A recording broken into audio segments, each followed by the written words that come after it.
Yes, as we continue our alerts and battlefield instructions in the war that's been thrust on us by invading Fulani, led by our own commander-in-chief and president, we come to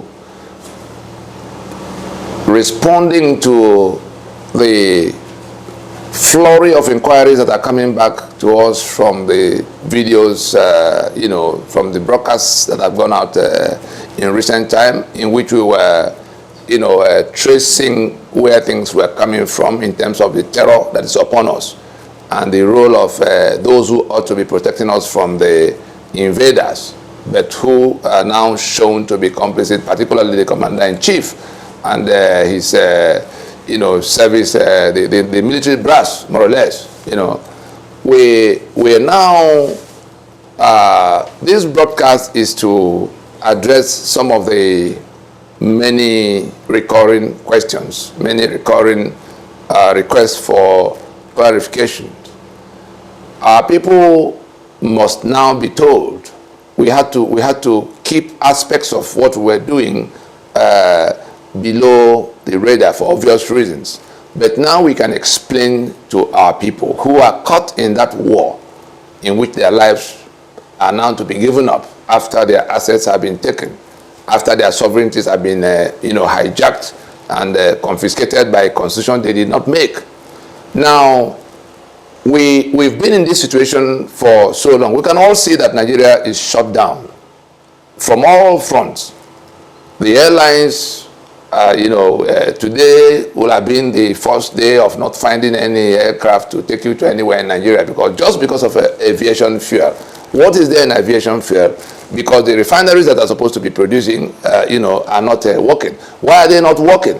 Because refineries are on the exclusive list on the 1999 Constitution. There's nothing that will change the situation of petroleum, whether it is Jet A1 or the other, the regular petrol everybody uses or the diesel. Nothing will change except that Constitution goes down.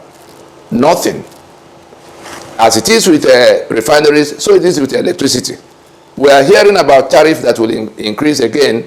Again, is because electricity transmission and generation is in the exclusive list. Is the exclusive business of federal government. They now say, they are putting it on concurrent list. All the matters on the concurrent list still leaves the federal government in some position of superintendence over what will happen, because if they have an interest in the matter, they take over, they can disrupt an investment. No investor in his right mind will come to risk $5 or $10 billion of other people's money in that kind of a gamble. It's something that can be overruled from somewhere.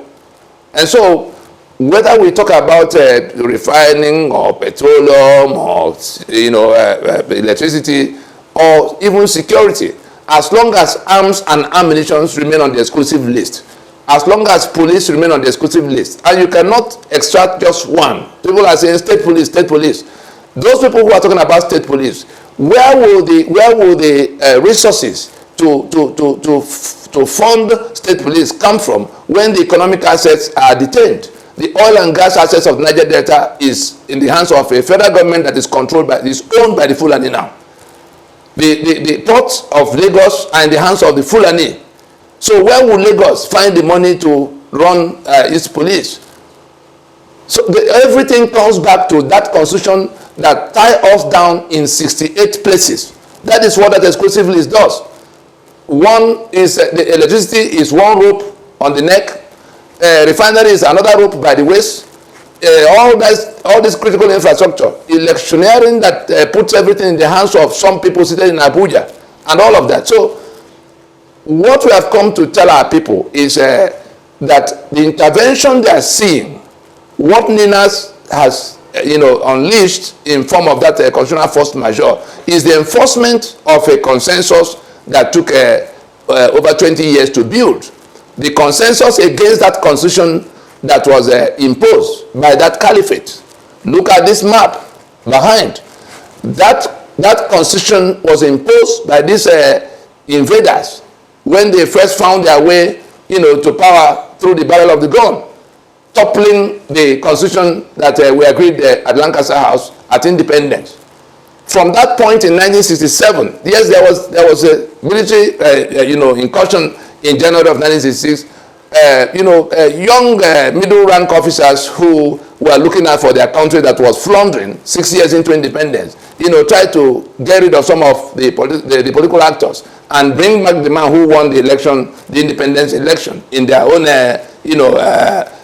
best judgment of the time, Awolowo, who was plunged into prison for winning the election. That was what they came to do. But it was in July that those who now came with the counter, what they call the revenge coup, began to kill people on account of, reading meanings into the patriotic coup of January of 1966. And from that point on, the Federation of Nigeria died because the 5 constitutions that defined the Federation, got toppled by those interventions.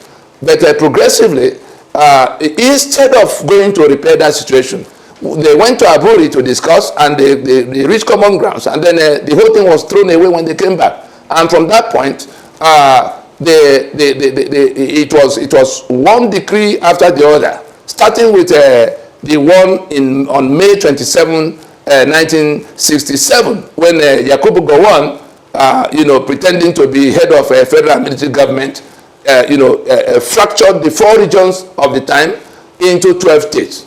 That was the point at which we ceased to be a federation effectively. All of whatever happened before then did not touch the 4-region structure of the federation.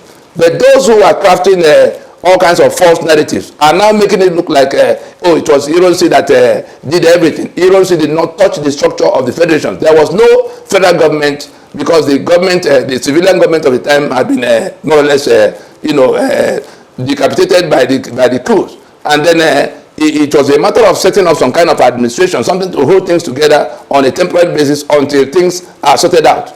Then people decided the British and their friends in Sokoto decided to give it a different coloration, and it became an Igbo coup, and they began to kill people. The federation died at that point. And then everything, all the federal governments from that point have been illicit federal governments. And it is all the decrees they made from that 1967 all the way to 1979 that became 1979 Constitution, which they carried forward in 1999. And that's how we got into this mess. And therefore, the plan for redemption, the reason for this broadcast is to let us know that there are 2 things that have been up against us, or we've been up against for a long time. First is the Fulani agenda, the caliphate that had in mind to secure the entire sovereign space of Nigeria as the estate of the Fulani. We go back to Ahmadu Bello's battle script of 1960, October 1960, where he was talking about the new nation called Nigeria that will be the estate of their great-grandfather Uthman Dan Fodio, in which the power equation should never be allowed to change, in which the middle belt will be used as willing tools, that's minorities of the north, and the south as a conquered territory, in which the north, that caliphate will never allow the south or anybody else to rule over them, and neither will the rest of the country be allowed any control over their future. So these are things that were laid down. If you examine that battle script against the reality we have on the table now as to how we came about the current constitutional imposition, the unitary constitution we have now, that has now made Nigeria the exclusive possession and asset of the Fulani, you will see that it is that same plan. You will see that it is that same plan that is being advanced. If you take that constitution and put it against this map, put everybody who played a part in bringing about this unitary constitution from 1967, put everybody on this map, you will see where Yakubu Gowon belongs, willing tool. You will see where the Murtala Mohammed and all the other people belong. You will see where Obasanjo belongs on that map. Therefore, the 1999 Constitution is the full implementation of that 1960 battle script of Ahmadu Bello, looking at who did what, from which part, to what outcome. All the decrees that were compiled in 1979 and who played what role. Obasanjo as a head slave that had to now make it happen for them. Again, they pulled him from prison in 1999. You know, they pulled him from nowhere to come to revive that same 1979 constitution in 1999. And so we are here stuck with this kind of, you know, imposition that is now cause of expropriation and the massive poverty we're seeing, cause of corruption we're seeing, cause of the loss of sovereignty in the manner that has become a danger to, you know, danger of extermination, because those who claim they own the land have now brought in their kind from across the borders, compromising our sovereignties to take that land all for themselves now, for the Fulani from all over the West African sub-region. We saw it happening bit by bit, as we saw in the last set of videos. And so we've come to inform our people today that it is the intervention of NINAS, which is a combination of about 22 years of structured engagement with the situation, was basically to identify what this, you know, the virus behind the ailment, to identify the monster that is really doing this havoc against us. And we have identified it to be the Fulani in their ethnic agenda to conquer the whole country, for them to take hold of the whole country by killing off the owners, the indigenous nationalities. That's one item. The second item is the constitution. The instrument that has enabled them is that constitution. And so our intervention had been to isolate, by creating the alliance of the rest of Nigeria, the South and the Middle Belt, who have been at the receiving end of the brigandage of this, you know, arrogant caliphate. You know, in that alliance, as you see in this map, those who are doing that invasion, those who say they are born to rule others, those who insist that all men are not born equal, those who have also embraced, you know, a civilization that required them to kill others as infidel, are on one side of that map, and the rest of the country are now under this alliance of you know, the ones at the receiving end of that invasion. Therefore, they are on one side. The second thing, the constitution by which they are prevailing, the constitution that put all the guns in their hands exclusively, because they have become the owners of the federal government in the absence of a federation. That illicit federal government sitting in Abuja, in the absence of a federation that died since 1966-67. And so it is also to put that instrument to death, that 1999 constitution, which has as source of life our signature that we did not append. In the claim in the preamble that we, the people, have solemnly resolved to live in unity as one indivisible country, that is what renders that entire constitution a fraud and a forgery that cannot be basis of union.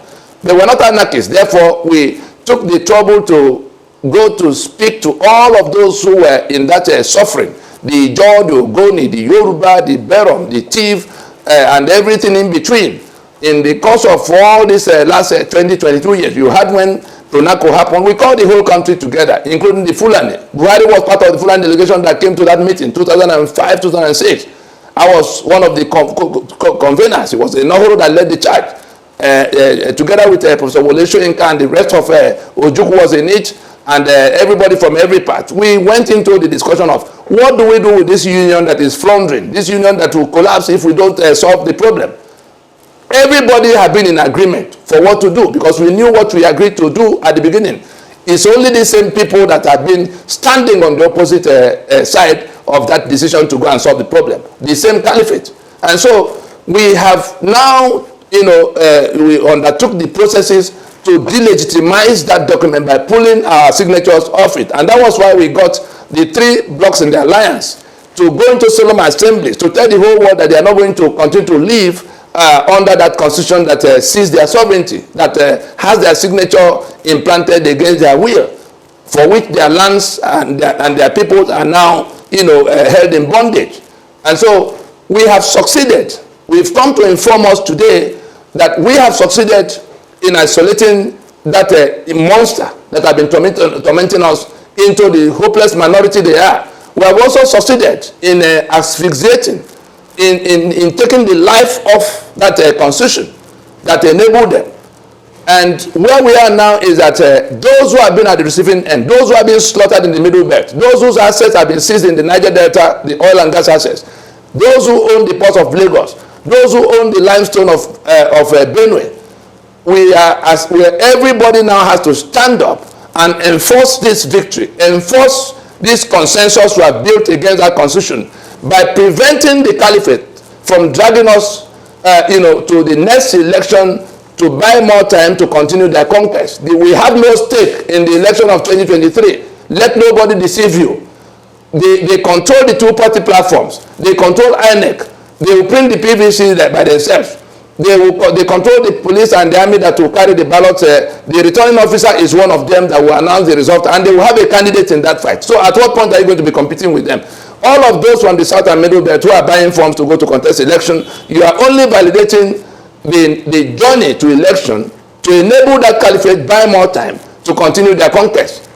Especially now that we know that the commander-in-chief, the president and commander-in-chief, is complicit in the terror that we have been suffering in the last 10 years, at least from about 2011, 12, all the way to 15, that now got escalated and our borders thrown open. And we saw the people that came and we see what they are doing. And so we must now begin to ask ourselves, how far do we have to, go on with this kind of nonsense that is threatening to consume our lives? It has taken our assets. It's now to take off our lives so that those people who are invading us from everywhere will become the new owners. We are informing our people that between isolating that monster and defeating that constitution, there's no reason why we can't take back our sovereignty, since it's been impossible to go to a meeting of how we can remain one political union. It's too late in the day now. There's no political union that will happen except somebody provides an answer to the Sharia that makes it a requirement of faith, a duty of faith for people from that part to kill the rest of the people as infidel. And that feudalism in which people from that part say that all men are not born equal, therefore they are born to rule us. Between the two, we have seen what the problem is. We have seen what the solutions are. We are a clear majority, and that instrument that empower that minority is out of the way. We must now stand up and leave the prison. The prison walls are broken. That constitution is the prison. And since we have defeated it, and the people who have been holding it against us are now a minority isolated onto their side, we must do that one last thing that has to happen for us to leave that prison compound, to shoot down the 2023 election, the journey to that election. All of those from our part, from the South and the Middle Belt, who are waving one party flag or the other, you are soon going to find yourself on a head-on collision with the victims of this brigandage that has now lasted, almost 4 or 5 decades. You better take a second look at what we are doing against the backdrop of what we are saying.